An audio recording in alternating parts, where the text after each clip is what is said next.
Hello, my lovelies. Happy Wednesday. Happy scoping out. We're talking about focus today and what it means when we get, look, a squirrel. What it means when we get sidetracked, right?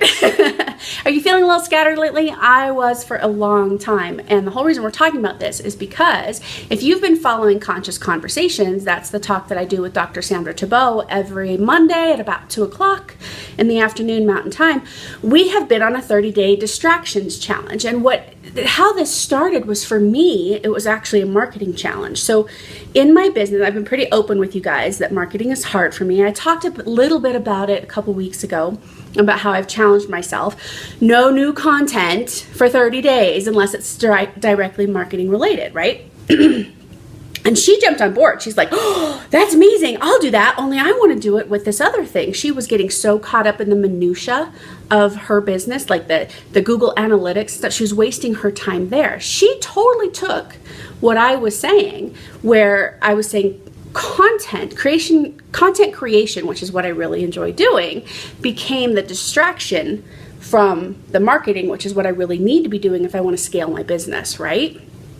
So she didn't take it as a marketing challenge. She took it as a distractions challenge because she has a business and she's trying to grow it. And she's like, where am I leaking my time, energy, and attention? So we put out to anybody who watches Conscious Conversations the opportunity to join in the challenge with us. Here are the conditions of this challenge. And here's why we get so scattered. Because there are things in our life we know we should do and we just can't make ourselves do it.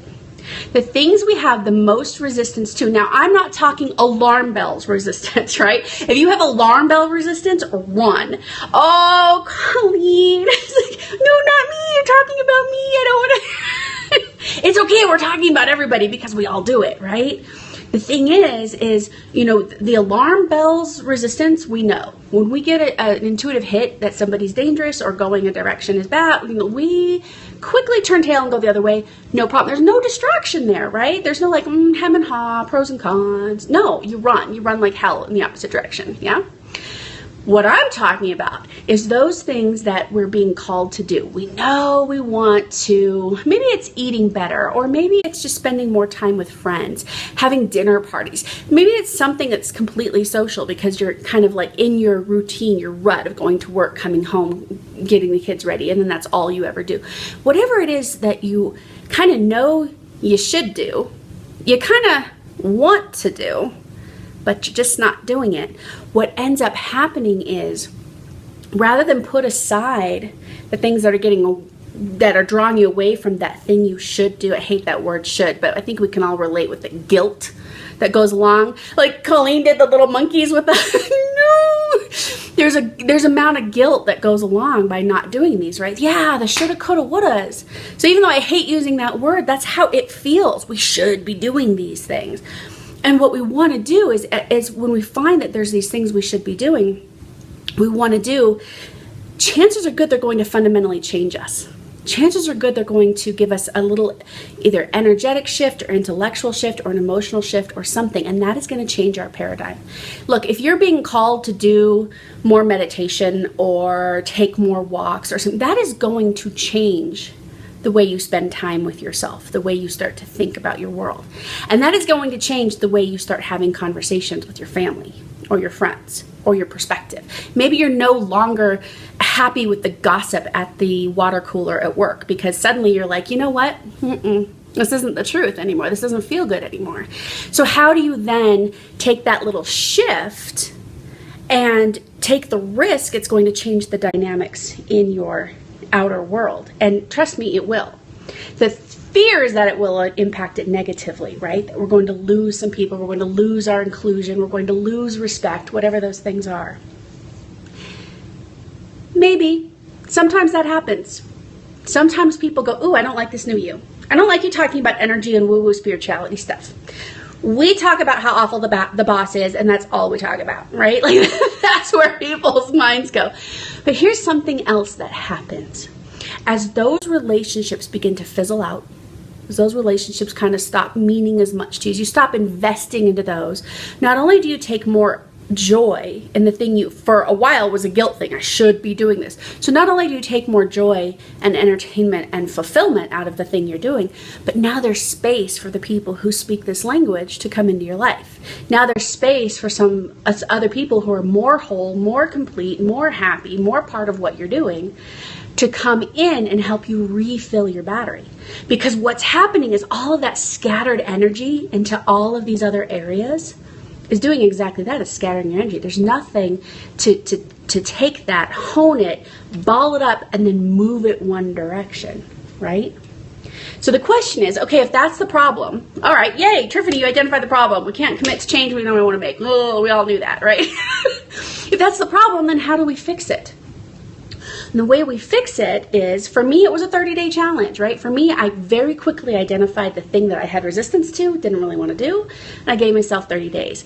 The amazing thing, you are not a hot mess. You're amazing. You're BABRAF. That's badass bitch, rad as fuck. It's our own little code. We're pretty awesome. So if you want people like Colleen in your life, I know we're goofballs, aren't we?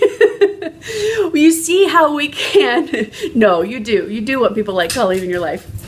So what ends up happening is all of these little leakages, all these little, energetic leaks, you want to start to hone those in. For me, it was content development was my leak. Even though it's something I enjoy, even though it's something that I love, it ended up not only leaking my business, right? Like I couldn't get that full head of steam in the delivery department because I just wasn't telling people about what I do.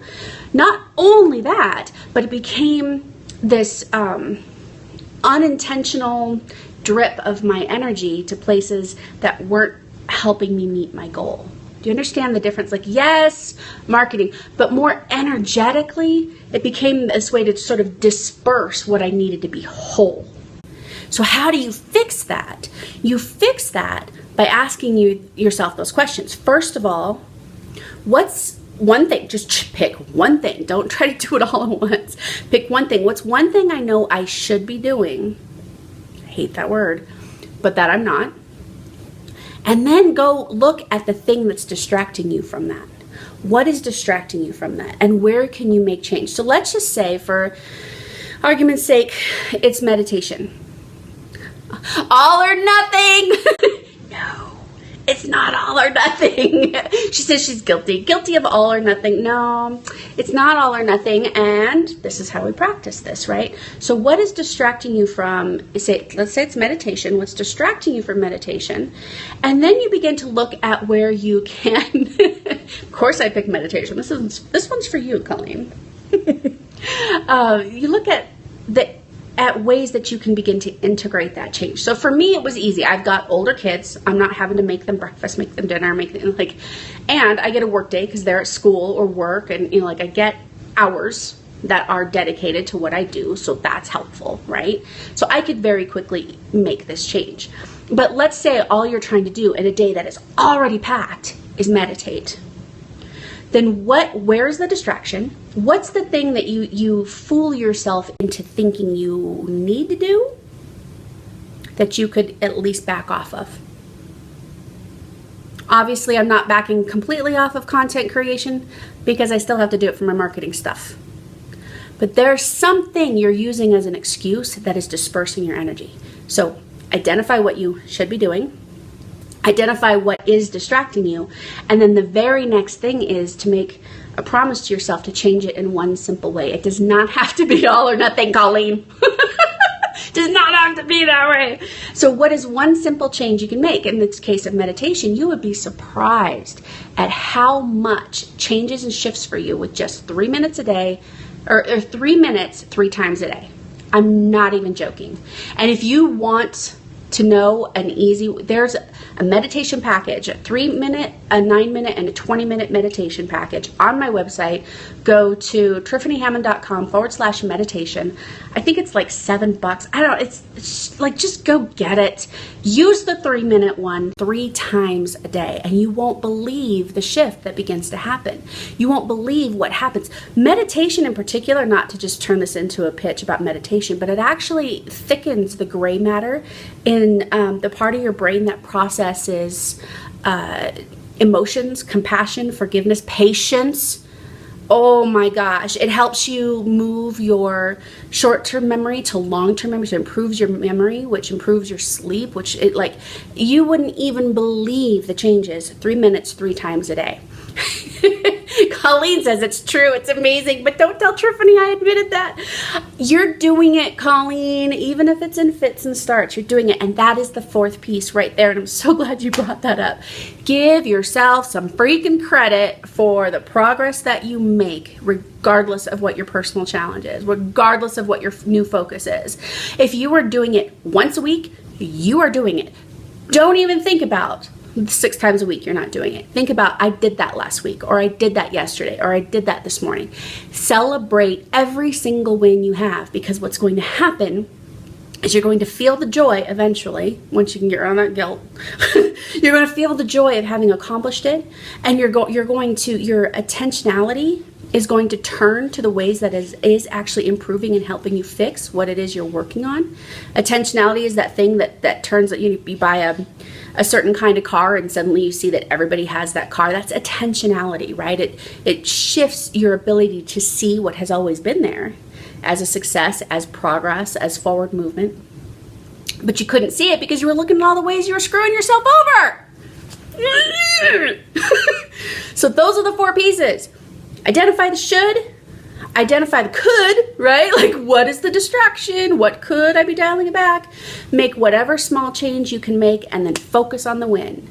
Do that for 10 days, 20 days. For me, it's 30 days. And actually, I'm having such a good time with this. I've had amazing results with just this attention shift. I can't even, that's a whole nother scope, or a whole nother chat over coffee. It's like freaking miracles are happening in my life. So for me, this is going to be, more than 30 days, but that's how it started. So enjoy your wins, rack them up, share them with wonderful friends. Follow at Suburbia Dropout. She's amazing. You're going to love what she's doing with some random acts of kindness stuff through Clucks of Kindness. She's a chicken lady. She's a crazy chicken lady, sharing eggs with everybody and helping everybody else do that to lay it forward, right? So take good care of yourselves. Let me know how things go in the comments. Make sure you're subscribed. Make sure you're coming back on Wednesdays at 8:30 a.m. Mountain Time. And I will see you next time, my lovelies. Bye. Oh, you said chickens. You're so cute. Cluck, cluck, cluck.